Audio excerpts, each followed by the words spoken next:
Updating your email address on Skype is a straightforward process. Follow these steps to ensure your account information is current. Step 1. Sign into Skype. Open the Skype application or website and log in using your current credentials. Step 2. Access account settings.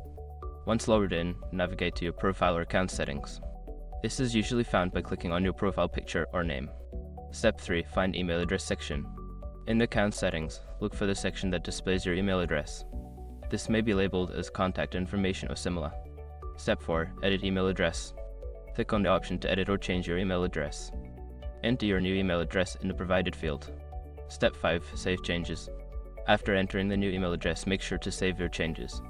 You may need to verify the new email address through a confirmation link sent to it. By following these steps, you can successfully update your email address on Skype. If you encounter any issues, consider checking Skype's help section for further assistance.